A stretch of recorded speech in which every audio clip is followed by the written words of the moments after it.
Hello runners, this is Coach Bala here. Hope all of you are doing well. Coming to you on the 21st of July 2023. It's a Friday. We have some events on the weekend, so I thought I'll record this a day earlier. First of all, huge congratulations to all of you. I know some of you are starting a little late, but all of you for finishing the first mesocycle, 3-week mesocycle. Some of you may remember some time ago I had said the big milestone is the 21-day milestone, because it takes some time for the body to get used to this new rhythm, especially for those new runners. And the very fact that you guys are now at the end of the 3-week period, the first mesocycle, you all should feel really proud of yourself. Yeah, you might have missed a few runs here and there, some strength workouts you might have missed. All that could be there, struggling with some with the watch issues, many things. But if you just step back and just look at yourself, the last 3 weeks and another 2 weeks of warm up, this has been it will be transformational for most of you, especially those new runners. This 5 weeks will build like a snowball. The return will build like a snowball, and you will very soon see that you are entering this sort of the sausage machine that you just go with the flow. And then you will come out as a finished product on the other side. And that's really what it is. Just go with the flow from here.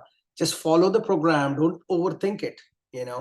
Just think about what you need to do tomorrow or maybe this week. And just prioritize this, commit, dedicate, be resilient, just make it happen. That's all I'm asking you to do. Take one day at a time, even one step at a time. And rest all will flow beautifully, I guarantee. Okay. So congrats again. So today I wanted to touch on a few very important topics, and it's important that you sort of listen my views about this and think about it, because it forms the core of many things that will be introduced as we move through the program. The first one is we did talk about summer training, the risks of summer training, the pain points of summer training, what we need to do additionally to manage summer. Heat is high, difficult to maintain our schedule. So many things we talked about. There was last week's podcast also, I released on that. We've discussed this online, in written, so many things. But this time I want to spend a couple of minutes on the benefits of summer training. Now, the beauty of summer training is that a summer season is that you train during hard times, but you run during, cool, very conducive times, especially those in the US. You are running during summer, and you are doing the race somewhere in the beginning or middle of fall, where the temperatures are beautiful. Everything is amazing. So what really happens is when you train in summer, all of you, I've told you that you have to reduce your expected, base pace of the CP run by 30 seconds, because your heart has to work a little bit more to maintain better circulation, just to keep the body, temperatures in check.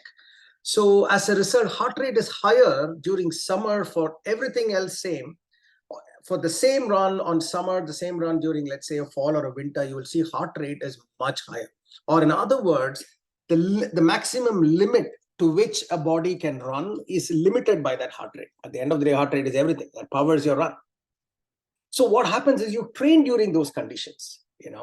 When you train during those conditions, your body gets better at working in that type of extra stress level. It gets trained better. And beauty is, as the summer leaves and fall and cooler temperatures comes back, your body doesn't. It's not as if your body has forgotten all the training.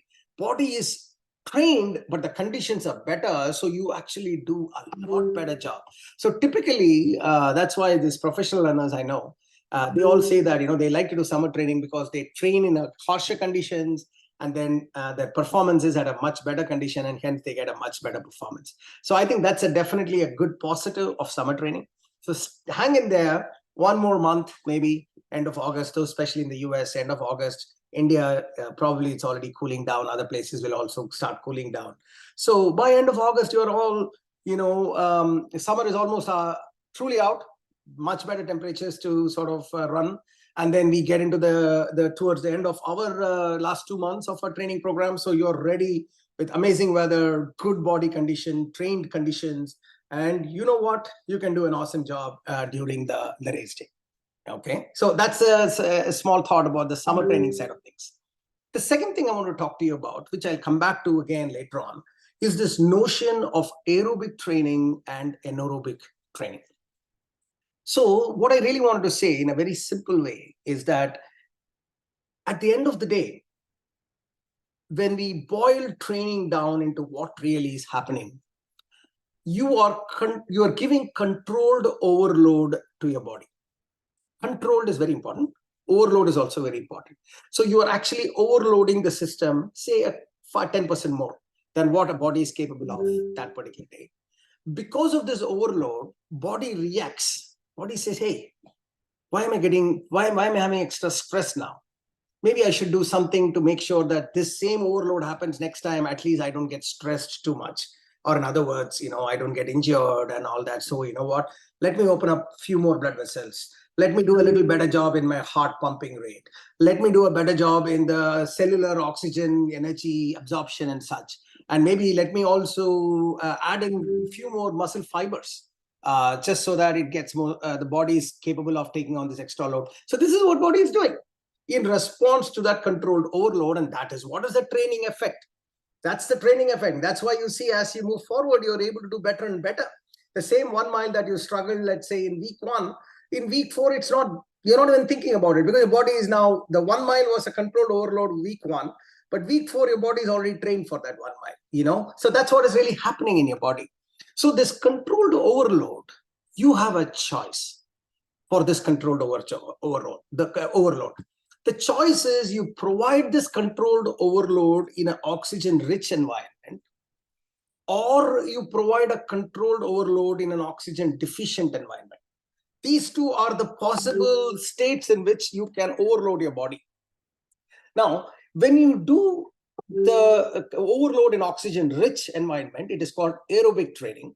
And anaerobic training is in an oxygen-deficient environment. That's really what anaerobic training is all about. So if you think about, some of the new runners may not know, but say experienced runners or full marathoners, I ask you to do stride runs. That means you go fast, slow, where you take your heart rate really up. Essentially what you're trying, or a tempo run, all the things what you're trying to do is you're trying to push the body of training into the anaerobic zone.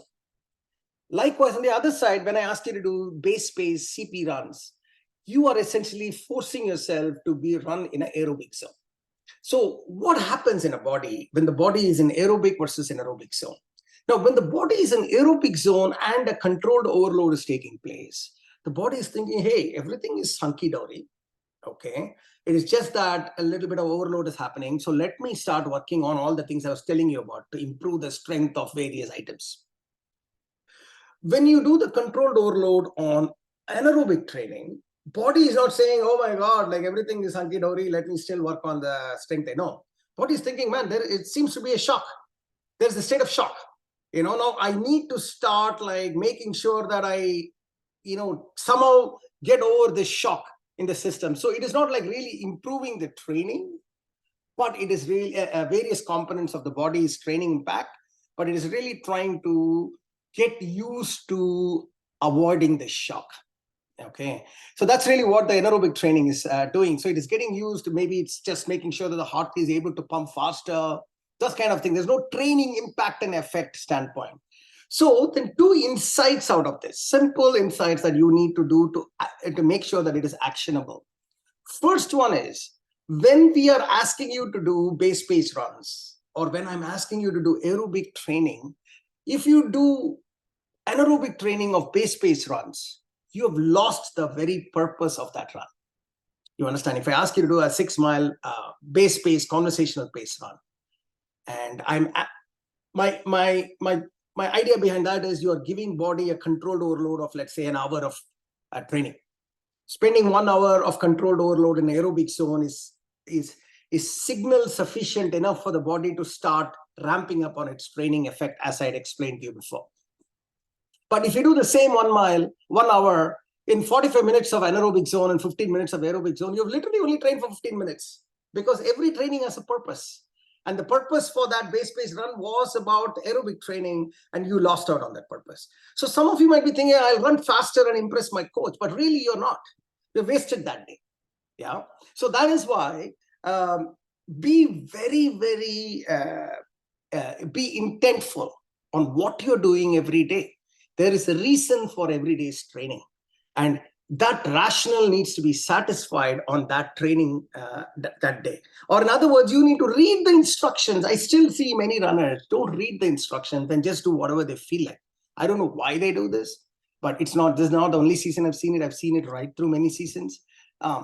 Just read the instructions, folks. You know, we give you a structured, specific training program so that we can adhere to a certain set of rules, so that we can get a certain set of outcome from your training. And if you don't do that, if you are training you in such a way that you're saying 3 times aerobic training will give you this much effect and that will help us in the long run, but in reality, if you have just done it once or just 20-30%, then you are not really improving your training. Unfortunately, you're getting overloaded on the long run. Some things like that. Yeah. So that's what I would say. Keep that in mind. Aerobic training, oxygen-rich environment, essentially CP run. Your job is to make sure that you are in aerobic zone. And how you know you're in aerobic zone is you don't pant, or in other words, you are in CP. Okay. Now, that begs the question on the right side, then why are we even doing anaerobic zone training? You know, why are we even doing it if there is not much training impact because body goes in some kind of a shock? Great question. The reason why we do that is almost like stress testing. You know, you want your heart to sort of operate at its limit. When it operates at its limit, or even your muscles to operate at the limit, it's just that next time when it is not operating at that limit, it feels much more comfortable because you are stress tested it at a certain limit. It's almost like, imagine you have a BMW car. Imagine that BMW engine has got, I don't know, 100 horsepower. You normally don't even use 50% of it. You use only 50 horsepower. Yeah. But when you are traveling on a highway in a BMW with 100 horsepower available in power, but you're using only 50, there is a certain set of experience that you get with that engine, even though you're using 50. As opposed to take another just a run-of-the-mill car, the max output of the car is 60 horsepower power, and you're running it at 50. So both are delivering 50 because you're only using 50. But the experience of the latter car is much different because you're very close to its peak output. So you feel that engine is a little bit struggling to give you 50, while in BMW, you don't even feel the engine is on, right? That is what we are trying to achieve. We are trying to increase your max output by stress testing your cardiovascular system to a certain level in a controlled manner, so that as you do this stress testing, the peak ceiling goes up. And as the peak ceiling goes up, when you're doing CP next, it becomes a much lower percentage of the peak, and hence you feel a lot better, or your CP itself can be better next time. That is the core logic between aerobic and anaerobic zone training. So you need to make sure at the end of the day, you follow the instructions. You ensure that you follow the aerobic zone training and anaerobic zone training. If I'm giving you a stride run and you go and give me a base run, you are literally lost out on that day's training reason, rationale. That's the idea. And I hope you get these 2 points coming together, aerobic training and anaerobic training. So that's point number 2. The third point I want to talk about, as we enter MESO 2, you will start seeing a new set of strength training, what we call it as the kinetic chain muscle strengthening exercises. Now, let me first explain what is a kinetic chain. Now, I'm not a doctor here, so I can only tell you from a coach perspective. See, as you run, or when you run, your body has like thousands of muscles, I think. But there are a certain set of muscles from, say, your shoulder region to your foot. There are a certain set of muscles that needs to get activated for you to have the most efficient run. These set of muscles is what is called as the kinetic chain muscles. Now, let's imagine there are about 40 muscles in that kinetic chain, different muscles in different places. And out of that 40, if you take like the world's best athlete, marathon athlete, Kipchoge or someone, and just measure what is the percentage of load every muscle is supposed to take. and just take it on 100%, let's say 100% load. Calf muscle takes 10%, knee muscles around 10%, thigh muscle 20%, like that. You put that together, and let's say that is the benchmark. And against which, let us say we go and put an amateur sort of percentage distribution, you will first find that many of the kinetic chain muscles are not even in play because you have not trained them at all. So it is just lying dormant and sleeping when it is supposed to take on a certain amount of load while you are running. So as a result, of course, your efficiency is bad. That is obviously the case. That's why, amateurs, we can't just like that run very, very fast or very, very long or, without injuries and that type of stuff. But efficiency is on one side, but the downside of that is that certain muscles that is supposed to take, let's say, only 20%, it now has to take on extra load. It has to take on 30% of the total load. When that happens, what are we trying? What is happening? The key muscle that is doing the work is getting overloaded, and injury for that is more. That's why you will see more amateur runners have knee problems, shin splits, various other issues that will typical runners issues. Why? Because these are the muscles that are being used more than what it is supposed to be, because the supporting muscles are not taking the load that it is supposed to do. As a result, the main muscle that is working is getting overloaded. Yeah. So that's really what is happening if you just look at it from a very logical construct.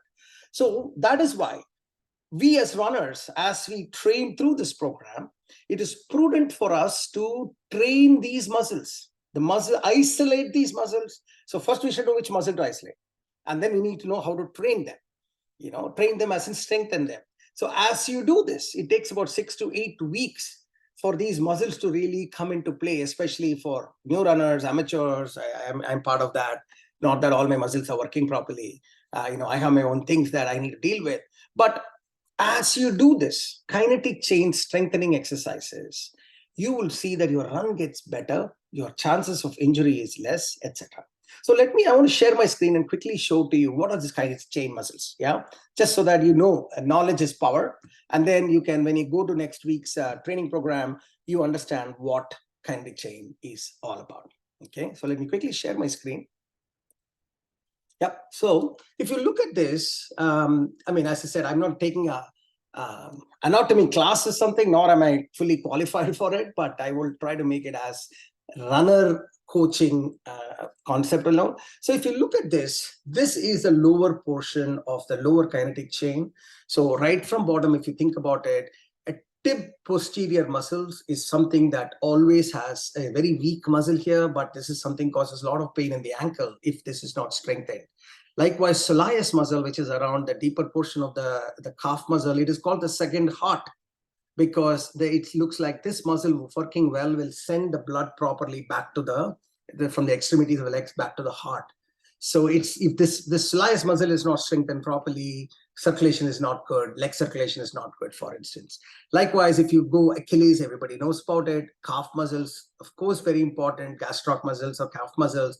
Then as you go through the thighs, which is where these thigh muscles being at play, make sure that your knee and patella is in place. Most of the knee problems are because of the issues above the knee, not around the knee. So whether it is rectus femoris, TFL, tensor fasciae latae is another muscle on the side which needs strengthening. It's very important. And on the abdomen, psoas and iliacus muscles. These are muscles that you don't have to remember any of this, but you can see muscles in the foot region, muscles in the calf muscle region, muscles in the thigh and the hip region. These are muscles that need to be strengthened. Likewise, if you just literally go to your butt, now we will have a separate discussion on sort of importance of butt muscle, but take it from me right now, 3 butt muscles that need to be in play when you're running: maximus, medius, and minimus, gluteus. So these 3 muscles, if it is in play, it takes on a lot of load. And unfortunately, these muscles are not like our bicep muscle, where you can actually control your bicep muscles voluntarily. Butt muscles are not something where you can actually control it voluntarily. It needs to have a muscle nerve connection, needs to be trained for it to work. Because we all live a sitting sedentary type lifestyle, most of the time, most of our butts are sleeping. So when you start running, it's not as if your butt is actually taking the load. I know for a fact, because for me, it's a problem. So you will realize once the butt comes into play, you will realize your run suddenly becomes so easy. Or in other words, you need to make the muscle nerve connection activated for butt muscle activation. And that means there is a set of exercises one needs to follow, especially the gluteus medius. The gluteus medius, the one on the side, that is what gives you stability. On the strike phase of your run, that means the phase where your foot is touching the ground. That's when the balance is needed. If your body is not in balance, we'll again discuss this in other future podcasts or messages. The balance at the time of striking the ground is not there in the body. You cause all kinds of reactional forces, causing all kinds of injuries. So this gluteus medius muscle is key for you to maintain that stability. And you need to understand basically that these glute muscles need to be firing for you to have a wonderful run. When you do this, these following fundamental 3 things at the hip level will get better. Abduction, opening and closing of the leg on the sideways.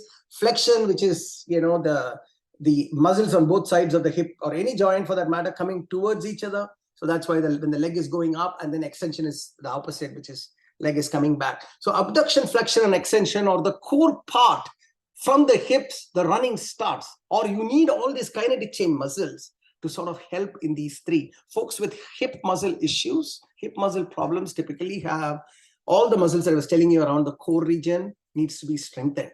And we need to focus, isolate, and train. That's the idea behind that.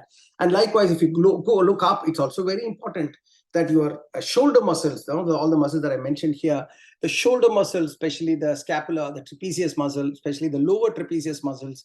And, there is something called as a runner's, what do you call that? The runner's neck out. I forget the terminology, but essentially people, runners run with their neck out like this because their muscles are weak on the top.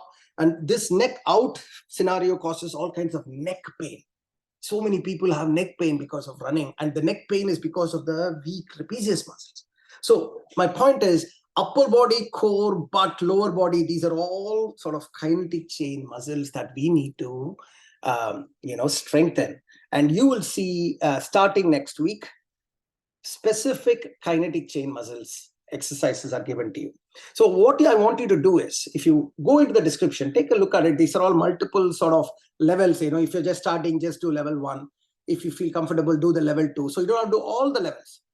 Try to do one after another. Try to do few good reps as opposed to 10 bad reps. That's the one. No pressure on doing up to level 3. Start with level 1. So each of them is a separate video initially to see what you are. Once you're done, if you scroll down right to the bottom, I have given you a full playlist. You can just bookmark that. So once you know what this is, you can just playlist and just play it. All these videos will play all at one time, and you can just follow through it. Couple of weeks in, you will know what to do. Okay. So invest your time in this. Kinetic chain, the core foundations of your running. And I know that it will help you do a better job. Okay, I know that this week's message is a lot of heavy things, but I hope I made it simpler for you to understand. Summer training benefits, you will do a lot better because you're training in hard conditions. Aerobic versus anaerobic zone. Aerobic is cardiovascular CP, anaerobic is stride runs. Follow the instructions. Make sure that you do what you're supposed to do that day so that you get the benefit of that training day.